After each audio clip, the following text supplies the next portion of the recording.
Access demand, जब excess demand market में आता है तो उसके हमने रीजंस वहां पर देखे। आज की क्लास में हम लोग देखने वाले हैं उसके क्या इंपैक्ट रहेंगे और कैसे हम एक्सेस डिमांड को कंट्रोल कर सकते हैं। तो चलिए आज की क्लास को स्टार्ट करते हैं। हेलो बच्चों, कैसे हैं आप सब? आई होप आप सब अच्छे होंगे और मस्त होंगे। मेरा नाम है शाहरुख खान और स्वागत करता हूं मैं आप सभी का हमारे इस YouTube प्लेटफॉर्म पे जिसका नाम है FMI करियर इंस्टीट्यूट। तो जैसा कि बच्चों आप सभी को पता है, हमारा ये आज का लेक्चर नंबर 2 है, excess demand and deficient demand. Last की क्लास के अंदर हम लोगों ने बच्चों देखा था कि एक्सेस डिमांड क्या होता है और उसके क्या क्या रीजंस हो सकते हैं, और साथ ही साथ में कुछ हमने बेसिक कॉन्सेप्ट्स भी लिए थे इस चैप्टर से रिलेटेड। तो आगे आज हम बात करने वाले हैं कि उसके इंपैक्ट्स मार्केट में क्या रहने वाले हैं और उससे हम कैसे उसको सुधार भी सकते हैं, हम एक्सेस डिमांड को कैसे दोबारा से न्यूट्रल कर सकते हैं। आज इस क्लास में हम बहुत सारी बातें करने वाले हैं एक्सेस डिमांड को लेकर, तो क्लास में लास्ट तक जरूर बने रहिएगा बेटा। और जो आज की क्लास में नए हैं, मेरा आपसे एक ही कहना है बेटा, हमारे लेक्चर नंबर 1 से आप देखते हुए चलो, आपको सब कुछ आसानी से समझ में आ जाएगा। और अगर आज की क्लास आप सभी को अच्छी लगे तो प्लीज लाइक जरूर करना, शेयर जरूर करना और सब्सक्राइब करना और बेल आइकन प्रेस करना तो बिल्कुल मत भूलना, क्योंकि यही हमारा मोटिवेशन है। चलो स्टार्ट करते हैं। तो एक्सेस डिमांड मैंने आपको प्रीवियस क्लास में भी समझाया था, आज भी समझाता हूं। एक्सेस डिमांड मतलब क्या हो गया कि एक लेवल से ज्यादा मार्केट में डिमांड रेज हो रही है किसी भी गुड्स या सर्विसेज की, तो ऐसी सिचुएशन को एक्सेस डिमांड कहते हैं। इसके लिए मैंने प्रीवियस क्लास में एक एग्जांपल भी लिया था, चलो अभी भी ले लेता हूं। जैसे एक क्लास में 20 स्टूडेंट्स हैं और वहां पर टीचर्स के पास 20 पेन्स हैं, ठीक है। वो 20 पेन्स टीचर ने सभी 20 स्टूडेंट्स में बांट दिए। इतने में 2 स्टूडेंट्स की और एंट्री होती है और वो दोनों स्टूडेंट भी पेन की डिमांड करते हैं, बट अभी टीचर के पास में 2 एक्स्ट्रा पेन नहीं है। बस इसी को ही एक्सेस डिमांड कहते हैं, ठीक है। क्योंकि रिसोर्सेज लिमिटेड है बेटा, बट वांट्स आर अनलिमिटेड, ठीक है। तो जब रिसोर्सेज से ऊपर निकल जाती है डिमांड, तो इसी को हम एक्सेस डिमांड कहते हैं। और जब मार्केट में एक्सेस डिमांड आता है तो काफी सारी समस्याएं भी वो लेकर आता है। वो क्या क्या समस्याएं हो सकती हैं, आइए उसके बारे में भी डिस्कशन करते हैं हम लोग। जैसा कि उसे बोलते हैं कि क्या इंपैक्ट पड़ने वाला है एक्सेस डिमांड का। तो देखो बेटा, सबसे पहले एक्सेस डिमांड मैं आपको इसमें स्टार्ट करने से पहले ही समझा देता हूं। एक्सेस डिमांड इन्फ्लेशन, महंगाई को बढ़ावा देता है। किसको बढ़ावा देता है बेटा? महंगाई को बढ़ावा देता है, ठीक है। तो एक्सेस डिमांड महंगाई को बढ़ावा देता है, क्योंकि मैंने आपको हमेशा एक बात समझाई है बेटा कि यहां पर रिसोर्सेज की जो सप्लाई है वो लिमिटेड है और वो लिमिटेड पीरियड तक ही बीट कर सकती है किसी भी डिमांड को। बट अगर डिमांड हद से ज्यादा बढ़ने लग जाएगी तो उस डिमांड को पूरा नहीं किया जा सकता है। Is that clear? और जब रिसोर्सेस डिमांड को पूरा ना कर पाए, सप्लाई डिमांड को फुलफिल ना कर पाए, जब ही जन्म होता है एक्सेस डिमांड का। Is that clear? और यही महंगाई को बढ़ावा देता है। कई बार आपने सुना होगा मार्केट में, यार बहुत महंगाई चल रही है, बहुत महंगाई चल रही है। तो वही कारण है बेटा, क्योंकि रिसोर्सेज लिमिटेड है और डिमांड एक्सेस में आ रही है। इस वजह से जो रिसोर्सेज अवेलेबल हैं उनकी प्राइस बढ़ जाती है। तो वही इंपैक्ट आज हम यहां पर देखने वाले हैं बच्चों। तो हमारे पास में पहला इंपैक्ट है effect on general price level. अब यहां पर जो हेडिंग मैंने पढ़ी है effect on general price level, इसका मतलब बेटा सभी गुड्स और सर्विसेज से है। जब भी मार्केट में एक्सेस डिमांड होता है तो प्राइस इंक्रीज हो जाती है। जैसे कि लिख रखा है, excess demand gives a rise to general price level because it arises when aggregate demand is more than the aggregate supply at a full employment level. There is inflation in economic showing an inflationary gap. जैसा कि मैंने आपको diagram में बताया था बच्चों कि inflation gap आ गया है, मतलब जो डिमांड है उससे ज्यादा डिमांड हो गई है, ठीक है ना। मतलब सप्लाई जो है वो 100 यूनिट प्रोड्यूस कर रही है बेटा। सप्लाई कितना यूनिट प्रोड्यूस कर रही है? 100 यूनिट प्रोड्यूस कर रही है। मैं थोड़ा सा इधर लिख देता हूं, ध्यान से देखिए बेटा। मार्केट में सप्लाई के लिए यूनिट आ सकती है मार्केट में 100, मतलब 100 यूनिट सप्लाई की जा सकती है और डिमांड 120 यूनिट्स की आ रही है, तो ये 20 यूनिट्स क्या हो जाएगा, इन्फ्लेशनरी गैप हो जाएगा। इज दैट क्लियर बेटा? और जब ये इन्फ्लेशनरी गैप हो जाएगा, क्योंकि रिसोर्सेज तो लिमिटेड में है बेटा, क्या है रिसोर्सेज लिमिटेड में है सर, ठीक है, और वांट्स या डिमांड जो है अनलिमिटेड हो सकती है बेटा। तो जब रिसोर्सेज से ज्यादा, हद से ज्यादा एक्सेस डिमांड इंक्रीज हो जाएगी बेटा, उसी को हम एक्सेस डिमांड कहेंगे। और एक्सेस डिमांड को कभी भी रिसोर्सेज फुलफिल नहीं कर पाएगा, क्योंकि रिसोर्सेज आपका लिमिट में है। इसी वजह से जो है प्राइस इंक्रीज हो जाएगी किसी भी गुड्स या सर्विसेज की। इसीलिए लिख रखा है बेटा यहां पर कि effect on general price level, excess demand gives a rise to general price level, क्योंकि एक्सेस डिमांड जब हो जाएगा, हद से ज्यादा डिमांड बढ़ जाएगी, तो वो प्राइस बढ़ा देगी सभी गुड्स एंड सर्विसेज की। It arises when the aggregate demand is more than aggregate supply at a full employment level, there is inflation in economy showing inflationary gap. Is that clear बेटा? तो मैंने आपको समझा दिया, यहां पर ये इन्फ्लेशनरी गैप है, मार्केट में सप्लाई हो रही है 100 यूनिट्स की, मार्केट में डिमांड आ गई 120 की, तो ये 120 की जो डिमांड आई है बेटा, इसी को एक्सेस डिमांड कहेंगे। और एक्सेस डिमांड क्या करता है, एक्सेस डिमांड इन्फ्लेशन को बढ़ावा देता है, प्राइस बढ़ जाती है। प्राइस बढ़ने के पीछे एक ही रीजन है कि रिसोर्सेज अब उस लेवल पर आ चुका है जहां पर उसका फुल एम्प्लॉयमेंट हो रहा है, उससे ऊपर वो नहीं जा सकता। फुल एम्प्लॉयमेंट का मतलब यहां पर क्या हो गया, जितना हमारे पास रिसोर्सेज है हमने उसका पूरा इस्तेमाल कर लिया है और उससे हमने 100 यूनिट प्रोड्यूस कर ली है, ठीक है, ये फुल एम्प्लॉयमेंट हो गया। बट डिमांड के साथ में क्या है, 100 यूनिट होने की बजाय वो 120 यूनिट की डिमांड आ रही है। तो अब मुझे बताओ, रिसोर्सेज अवेलेबल ही नहीं है, तो कैसे 120 डिमांड को पूरा किया जाएगा? Is that clear? बस यहीं पर ही जन्म हो जाता है किसका, कि प्राइस बढ़ गई है, किसकी, गुड्स एंड सर्विसेज की। इज दैट क्लियर बच्चों? आ रहा है समझ में आप लोगों को? चलो आगे देखते हैं, और भी अच्छे से क्लियर हो जाएगा आपको आगे। Effect on output. अब आउटपुट पे क्या फर्क पड़ेगा? कुछ भी फर्क नहीं पड़ेगा सर। क्यों नहीं पड़ेगा? जब मैं कह रहा हूं कि 100 यूनिट ही मैं प्रोड्यूस कर सकता हूं, मेरे पास में उतना ही, मार्केट के पास में इतना ही रिसोर्सेज अवेलेबल है जिससे सिर्फ 100 यूनिट प्रोड्यूस हो सकती है, तो मुझे एक बात बताओ, डिमांड भले कितनी भी ज्यादा हो जाए, प्रोडक्शन पे क्या फर्क पड़ेगा? कोई फर्क नहीं पड़ेगा भैया। रिसोर्सेज जितने अवेलेबल होंगे मार्केट के पास में, उतना ही तो प्रोडक्शन करेगी। तो लिखा क्या है, excess demand has no effect on the level of output, economy is at full employment level and there is no ideal capacity in the economy, hence output cannot increase. Is that clear बच्चों? आ रही है बात समझ में? तो यही चीज है। अब आपके पास में 2 जीन्स हैं और पहनने वाले 4 जने हैं, तो क्या करोगे?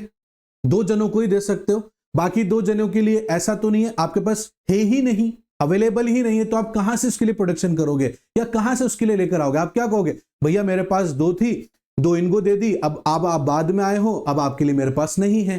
तो इसलिए मैं कह रहा हूं, एक्सेस डिमांड पर आउटपुट के ऊपर कोई इफेक्ट देखने को नहीं मिलता है। क्यों नहीं मिलता है? क्योंकि मार्केट में जितना रिसोर्सेज होगा उतना ही तो हम प्रोडक्शन करेंगे। अब भले डिमांड 120 यूनिट आ गई है, हम क्या कर सकते हैं सर अब इसके लिए, क्योंकि जितना रिसोर्सेज अवेलेबल होगा उतना ही हम प्रोडक्शन करेंगे। तो इसीलिए अगर आपसे कोई पूछे कि एक्सेस डिमांड का आउटपुट लेवल पे कोई फर्क पड़ेगा, तो आप बोलना कि नहीं पड़ेगा सर, क्योंकि जितना रिसोर्सेज होगा उतना ही तो प्रोडक्शन होगा। हम रिसोर्सेज को वैसे ही फुल एम्प्लॉयमेंट लेवल पर प्रोडक्शन कर रहे हैं। अब फुल एम्प्लॉयमेंट लेवल मतलब क्या हो गया, जितना हमारे पास रिसोर्सेज है उतना ही हम उसका प्रोडक्शन कर पाएंगे, that is called full employment. Is that clear? उससे ऊपर आप नहीं जाओगे, भले डिमांड कितनी भी ऊपर चल जाए, उससे ऊपर आप नहीं जा सकते हो। Is that clear? तो there is no effect on output level, increase नहीं होगा बेसिकली, मतलब ये कहने का मतलब है। इफेक्ट ऑन एम्प्लॉयमेंट, अरे भैया एम्प्लॉयमेंट पे भी कोई फर्क नहीं पड़ेगा। भाई मार्केट में 10 लोग अवेलेबल हैं, वो 10 लोग मिलकर 100 यूनिट प्रोडक्शन करते हैं। Is that clear? अब मार्केट में डिमांड 120 यूनिट की आ रही है, तो उससे क्या फर्क पड़ता है? मार्केट में काम करने वाले लोग तो 10 ही हैं और 10 मिलकर 100 यूनिट प्रोडक्शन कर रहे हैं। तो इसका तो ये थोड़ी है कि 120 यूनिट की डिमांड आ रही है तो हम यहां पर 10 लोगों की बजाय 20 लोग रख देंगे। जब मार्केट में 20 लोग है ही नहीं तो लाओगे कहां से? Is that clear? 10 के 10 लोग हैं, 10 के 10 ही काम करेंगे। अब डिमांड भले कितनी भी बढ़ती रहे, क्योंकि ह्यूमन रिसोर्सेज भी क्या है, एक नेचुरल रिसोर्सेज है ना, जितना मार्केट में अवेलेबल होगा उतना ही आप यूटिलाइजेशन कर सकते हो, उतना ही फुल एम्प्लॉयमेंट कर सकते हो। भाई ऐसा तो नहीं डिमांड बढ़ गई तो आप लोग और बढ़ा दोगे, नहीं बढ़ेंगे। भाई 10 जने ही अवेलेबल हैं और 10 जने मिलकर 100 यूनिट प्रोडक्शन कर सकते हैं, दैट्स इट। तो इसलिए एम्प्लॉयमेंट के ऊपर भी कोई असर देखने को नहीं मिलेगा। There will be no change in the level of employment also, the economy is already operating a full employment equilibrium, hence there is no unemployment. कोई बचा ही नहीं है तो कहां से आप लोगों को रोजगार दोगे? भाई मार्केट में 10 लोग अवेलेबल थे काम करने के लिए, आपने 10 के 10 लोगों को रोजगार दे दिया, ठीक है ना। अब 10 के अलावा है ही नहीं मार्केट में, तो किसको रोजगार दोगे, किसको एम्प्लॉयमेंट दोगे? तो इसलिए बोला है कि डिमांड बढ़ने से एम्प्लॉयमेंट लेवल पर भी कोई फर्क देखने को नहीं पड़ेगा। इज दैट क्लियर बच्चों?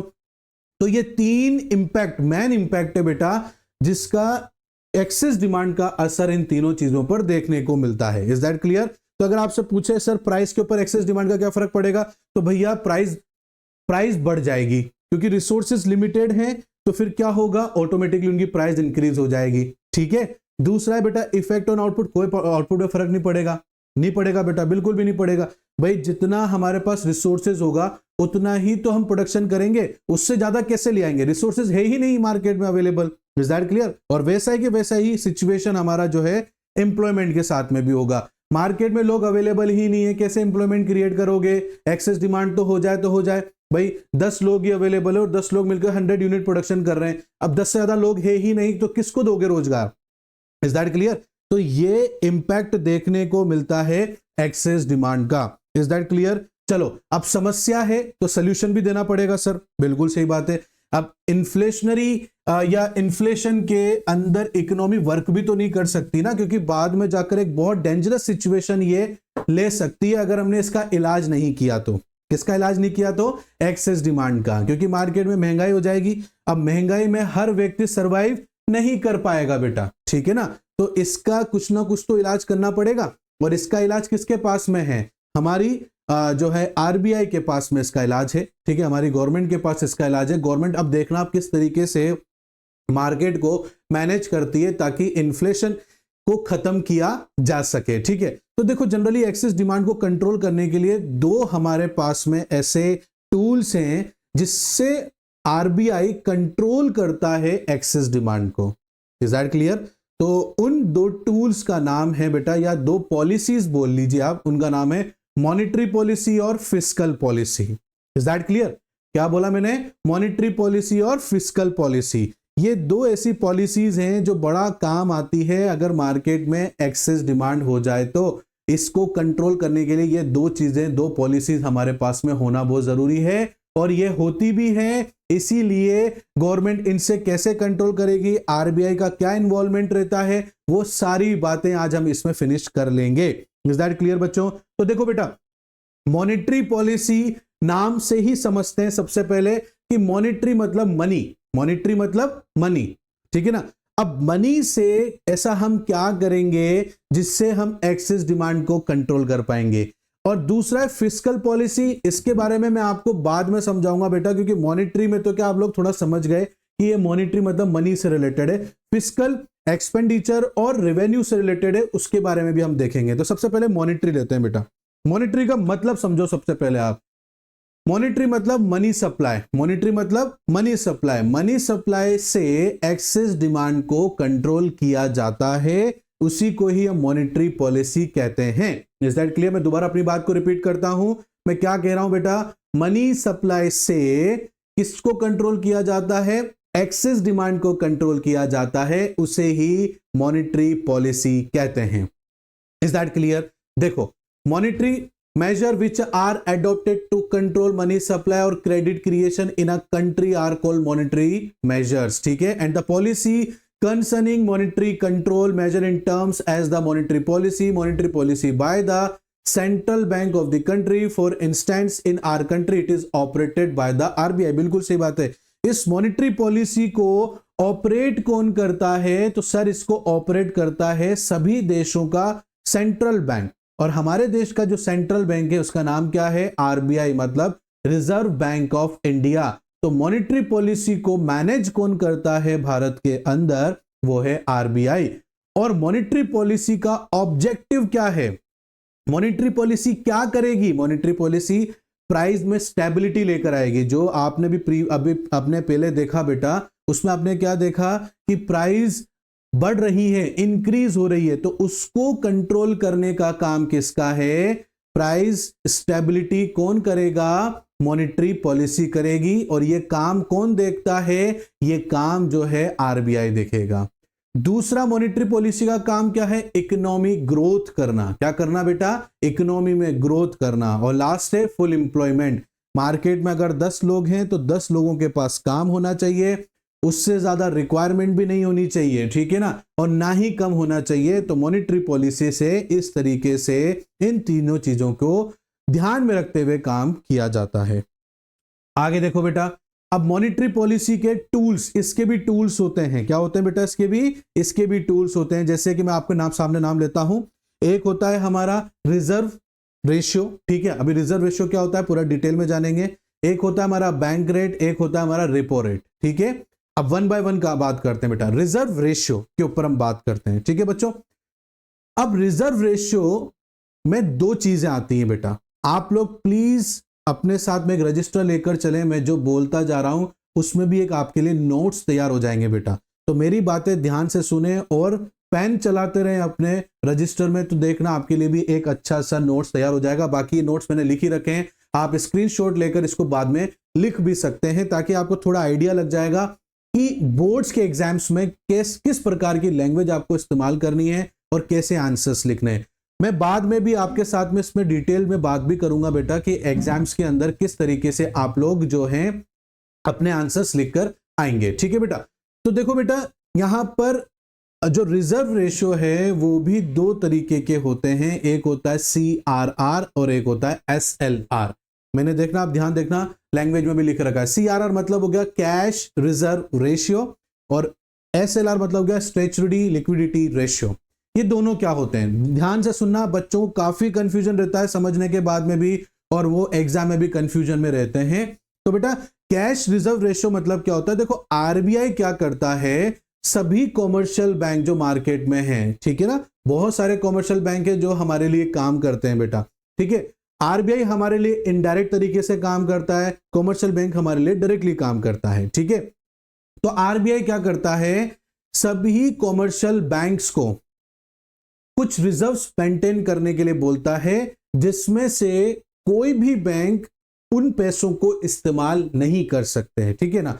तो आरबीआई 2 तरीके से, कैश रिजर्व रेशियो, एक पर्टिकुलर परसेंटेज में सभी कॉमर्शियल बैंक को वो अमाउंट, जितना परसेंटेज आरबीआई बोलता है, वो 10% बोल सकता है, 20% बोल सकता है, 25 बोल सकता है, जितना भी आरबीआई ने इंस्ट्रक्शन दिया उतना कैश में रिजर्व रखना पड़ता है आरबीआई के पास में। सभी कॉमर्शियल बैंक को क्या करना पड़ता है, जितना इंस्ट्रक्शन आता है रेशियोज में इस रिजर्व को मेंटेन करने का, वो सारा का सारा पैसा आरबीआई के पास में रिजर्व रहता है, इसीलिए उसको कैश रिजर्व रेशियो बोलते हैं। Is that clear? मतलब कॉमर्शियल बैंक अपना कुछ रिजर्व किसके पास रखती है? आरबीआई के पास रखती है, तो ऐसे रिजर्व को कैश रिजर्व रेशियो बोलते हैं। मतलब कॉमर्शियल बैंक का पैसा कहां रिजर्व रहेगा? आरबीआई के पास रहेगा, तो उसमें से कॉमर्शियल बैंक पैसा इस्तेमाल नहीं कर सकती है बेटा। Is that clear? बात समझ में आ रही है आप लोगों को? Very good. दूसरा बेटा SLR, स्टैट्यूटरी लिक्विडिटी रेशियो। ये वो रेशियो होता है या ये वो रिजर्व होता है जो आरबीआई के इंस्ट्रक्शन में कॉमर्शियल बैंक अपने पास में लिक्विड फॉर्म में रिजर्व रखता है, उसे हम स्टैट्यूटरी लिक्विडिटी रेशियो कहते हैं। मतलब एक रिजर्व जो वो आरबीआई के पास मेंटेन रखेगा, आरबीआई को देके रखेगा, एक वो रिजर्व जो अपने पास रखेगा कॉमर्शियल बैंक लिक्विड फॉर्म में, that is called statutory liquidity ratio. Is that clear बेटा? तो आपको दोनों चीज समझ आ गई बेटा। तो अगर कभी भी क्वेश्चन में आ जाए प्लीज एक्सप्लेन रिजर्व रेशियो, तो आपको दोनों ही एक्सप्लेन करना है बेटा, ठीक है ना। सीआरआर भी करना है और एसएलआर भी करना है। इज दैट क्लियर बेटा? अब इससे मनी सप्लाई को कैसे कंट्रोल करेगी? भाई डिमांड मार्केट में ज्यादा क्यों आ रही है? क्योंकि मार्केट में मनी सप्लाई बढ़ रही है। मनी सप्लाई मतलब बढ़ने का मतलब क्या हो गया? लोगों की जेबों में ज्यादा पैसा आ रहा है। जब लोगों की जेबों में ज्यादा पैसा आएगा तो वो क्या करेंगे? ज्यादा डिमांड करेंगे, और हद से ज्यादा डिमांड क्या करेगा? इन्फ्लेशन लेकर आएगा, तो उसी को तो कंट्रोल करना है। Is that clear? मेरा पॉइंट समझ रहे हो ना बेटा आप लोग? अब इसके जरिए क्या करेगा आरबीआई, मनी सप्लाई को कंट्रोल करेगा। कैसे करेगा? आरबीआई सभी कॉमर्शियल बैंक को बोलेगा यार तुम लोग सीआर और एसएलआर 10% मेंटेन कर रहे हो, ठीक है। अब एक काम करते हैं, क्योंकि मार्केट में ना पैसा बहुत ज्यादा घूम रहा है, तो एक काम करते हैं, सीआर और एसएलआर को हम क्या करते हैं, रेशो 10% से बढ़ाकर 25% कर देते हैं। तो इसका मतलब क्या हो गया, एक मोटा अमाउंट सभी कॉमर्शियल बैंक का रिजर्व रहेगा, तो उनके पास लोगों को लोन देने के लिए क्या रहेगा, पैसा कम रहेगा। तो वहां पर कॉमर्शियल बैंक भी क्या करेगा, डायरेक्टली तो आप लोगों से मना नहीं कर सकता कि यार मैं तुम्हें जो है लोन नहीं दूंगा, ठीक है ना। तो वो क्या करेगा, इंटरेस्ट रेट बढ़ा देगा।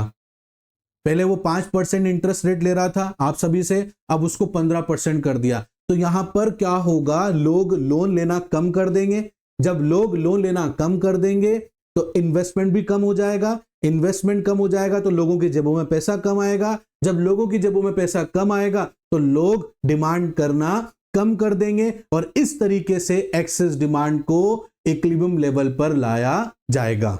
इज दैट क्लियर बेटा? है ना, कितना सिंपल। आ रही है ना बात समझ में? एक एक चीज समझ में आ रही है ना आपको? चलो आगे देखते हैं। दूसरा है बैंक रेट। क्या है बेटा? Bank rate. बैंक रेट क्या होता है? Is the rate at which central bank leads to commercial bank without any collateral security. बिना किसी कोलेटरल सिक्योरिटी के कॉमर्शियल बैंक को लोन दिया जाता है आरबीआई के द्वारा, ठीक है। क्योंकि कॉमर्शियल बैंक भी तो लोन लेगा किससे? आरबीआई से। अब क्योंकि मार्केट में एक्सेस डिमांड चल रहा है, एक्सेस डिमांड का मतलब क्या हो गया, मार्केट में मनी सप्लाई ज्यादा है। मनी सप्लाई का मतलब क्या हो गया, लोगों की जेबों में पैसा ज्यादा आ रहा है। लोगों की जेबों में पैसा ज्यादा आ रहा है, इसका मतलब क्या होता है, लोग डिमांड ज्यादा कर रहे हैं, जिस वजह से एक्सेस डिमांड हो रही है, जिस वजह से प्राइस इंक्रीज हो रही है गुड्स एंड सर्विसेज की, और जिस वजह से मार्केट में इन्फ्लेशन आ रहा है। तो उसे कंट्रोल करने के लिए आरबीआई क्या करेगा, या मैं तुम्हें लोन तो दूंगा बट बैंक रेट इस बार बढ़ा के दूंगा, मतलब इंटरेस्ट बढ़ा के लूंगा। पहले तुमसे मैं 2% पर पैसा दे रहा था, अब मैं तुम्हें 10% पर पैसा दूंगा लोन का। तो यहां पर क्या हो गया, अब खुद कॉमर्शियल बैंक भी लोन कम लेगा। तो यहां पर कॉमर्शियल बैंक के पास कम पैसा आएगा तो कॉमर्शियल बैंक भी लोगों को लोन कम देगी, वो भी ज्यादा इंटरेस्ट रेट पर देगी, तो लोग भी कम पैसा लेंगे, कम इन्वेस्टमेंट होगा, कम एम्प्लॉयमेंट क्रिएट होगा, कम मनी सप्लाई मार्केट में फ्लो करेगा, और इस तरीके से हम एक्सेस डिमांड को कंट्रोल कर सकेंगे। इज दैट क्लियर बेटा? आ रही है बात समझ में आप लोगों को? चलो लास्ट एक और टूल है इसका, वो है रिपो रेट। रिपो रेट क्या होता है, जिस रेट पर शॉर्ट टर्म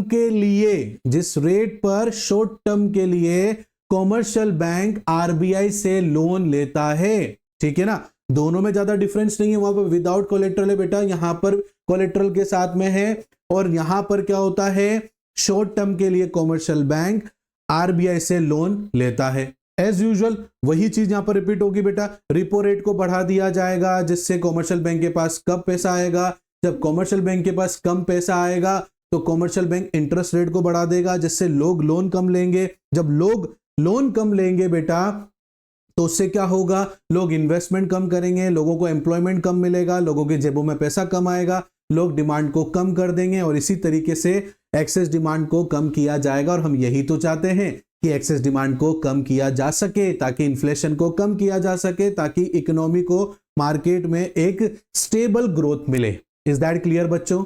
आई बात समझ में आप लोगों को मेरी? तो ये था हमारा एक तो इंपैक्ट, हमने यहां पर एक्सेस डिमांड का देखा बेटा, हमने यहां पर क्या देखा, एक तो इंपैक्ट देखा एक्सेस डिमांड का, और उसे किस तरीके से कंट्रोल किया जा सकता है उसके बारे में हमने यहां पर समझा। आई होप आप सभी को अच्छे से समझ में आया होगा आज की इस क्लास के अंदर। तो बेटा कोई भी डाउट आता है, नीचे स्क्रीन पर नंबर चल रहा है, प्लीज आप वहां पर हमसे कांटेक्ट करके पूछ सकते हैं, ठीक है। और अगर आपको आज की क्लास हमारी अच्छी लगी है तो मैं आपसे यही उम्मीद करता हूं बेटा, आप आज की वीडियो को और हमारी क्लास को लाइक जरूर करेंगे, अपने और बाकी दोस्तों के साथ शेयर भी करेंगे, और सब्सक्राइब करना तो बिल्कुल नहीं भूलेंगे, और बेल आइकन जरूर प्रेस करना बेटा, क्योंकि उससे आपको सभी क्लासेस की टाइम टू टाइम नोटिफिकेशन मिल जाएगी बेटा। तो चलिए आज की क्लास को करते हैं यहीं ब्रेक, मिलते हैं नेक्स्ट क्लास में, तब तक के लिए thank you and bye bye बच्चों।